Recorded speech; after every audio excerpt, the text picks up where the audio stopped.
गाजियाबाद से जितेंद्र भाटी इस वक्त मेरे साथ जुड़ चुके हैं।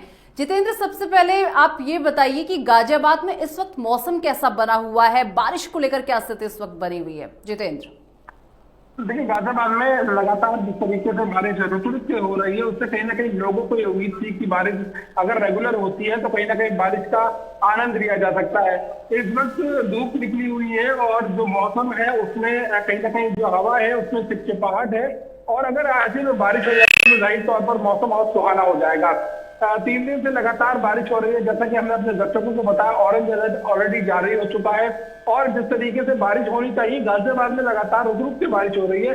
रेगुलर जो बारिश होनी चाहिए, जो कई घंटों बारिश हुआ करती थी पहले, वो ऐसा कहीं देखने को नहीं मिल रहा। हालांकि जो घंटे और कुछ घंटों की जो बारिश होती है उसी में ही जल भराव की स्थिति गाजियाबाद में हो जाती है। गाजियाबाद के कुछ प्रमुख जगह है जहां पर जल भराव होता है। अब ऐसे में नगर निगम को इसमें पूरी तरीके से एक्टिव होने की जरूरत है, लेकिन नगर निगम कहीं ना कहीं जो एक्टिवनेस है वो बेहद कम है, क्योंकि कई जगह पर खरंजे फटे हुए हैं। और एक बड़ी खबर ये है गाजियाबाद की कि एक शख्स जो कि गाजियाबाद के वसुंधरा का रहने वाला है, वो लाजपत नगर साहिबाबाद में पहुंचा था और उस दौरान उसकी मर्सिडीज कार, जो कि काफी महंगी कार बताई जाती है, वो जल भराव में खराब हो गई थी। जिसके बाद उसने नगर आयुक्त को नोटिस जारी किया है, 5 लाख रुपए की मांग की है, क्योंकि उसके जो गाड़ी है वो ठीक करने में 5 लाख रुपए का खर्चा आ रहा है। देखिए, ये एक गाजियाबाद में अपने आप में एक पहला मामला है जो सामने आया है, जिसमें एक शख्स ने खुद नगर आयुक्त से पैसों की मांग की है और हर्जाने की मांग की है। ये अपने आप में पहला मामला है। ऐसे मामले इससे पहले भी देखने को मिले हैं, जहां पर गाड़ियां खराब हुई हैं, 2 व्हीलर खराब हुए, 2 व्हीलर गटर में गिर गए हैं, कई लोग क्षतिग्रस्त हुए हैं, कई लोग साल की ग्रास में समा गए, यानी कि उनकी मौत भी हुई है। लेकिन किसी ने अब तक की हर्जाना नहीं मांगा था। ये पहला मामला जिसमें हर्जाने की मांग की गई है। मर्सिडीज कार खराब होने के बाद वसुंधरा के रहने वाले अमित किशोर ने 5 लाख रुपयों की मांग की है।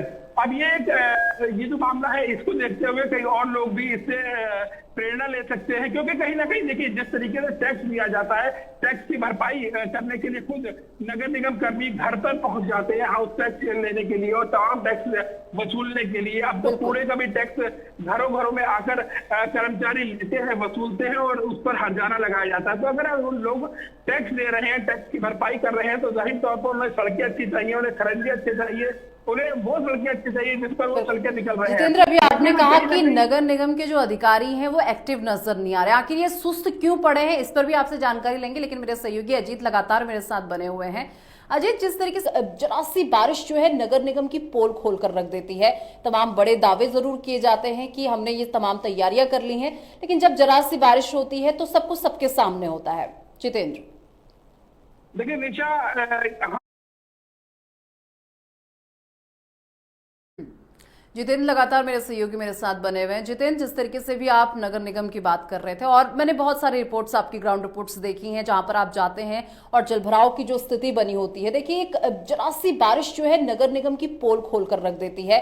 तमाम बड़े दावे जरूर किए जाते हैं कि हमने ये तमाम तैयारियां कर ली हैं, लेकिन जब जरा सी बारिश होती है तो सब कुछ सबके सामने होता है। जितेंद्र, देखिए निशा, हम FM टीवी न्यूज है और हम जमीनी स्तर की सच्चाई दिखाते हैं, हम हीला हवाली नहीं करते। हमारे एडिटर, हमारे जो टीम है ग्राउंड रिपोर्टिंग में काम करती है और जो सत्य है वही दिखाती है। पहले कई चैनलों में हीला हवाली की बात देखने को मिली है, लेकिन जमीनी स्तर पर क्या काम हो रहा है, जमीनी स्तर पर GDA क्या काम कर रहा है, जमीनी स्तर पर नगर निगम क्या काम कर रहा है, हम यही दिखाते हैं। जमीनी स्तर की अगर बात की जाए तो सड़कों पर गड्ढे हैं जहां पर जल भराव की स्थिति होती है और लोगों की गाड़ियां खराब हो रही है, लोग नगर आयुक्त को नोटिस भिजवा रहे हैं। जमीनी स्तर पर लोग जख्मी हो रहे हैं, अस्पतालों में भर्ती हो रहे हैं। जमीनी स्तर पर कूड़ा इतना फैला हुआ है, जिन कूड़ों से बीमारी का खतरा लगातार बढ़ा हुआ है और कूड़ा इस कदर फैला हुआ है कि वहां पर डंपिंग ग्राउंड बन गया है। तो ये कहीं ना कहीं नगर निगम की एक बड़ी लापरवाही है, और अगर नगर निगम के बड़े अधिकारी इस चीज को नहीं देखते हैं जमीनी स्तर पर आकर, तो जाहिर तौर पर कूड़ा और बढ़ेगा, जमीनी स्तर पर गड्ढे और बढ़ेंगे, और अगर लोग परेशान होते हैं तो इसका खामियाजा कौन भुगतेगा, ये अपने आप पे बड़ा सवाल है। क्योंकि लोग टैक्स दे रहे हैं और टैक्स देने के बावजूद भी अगर इस तरीके की परेशानियां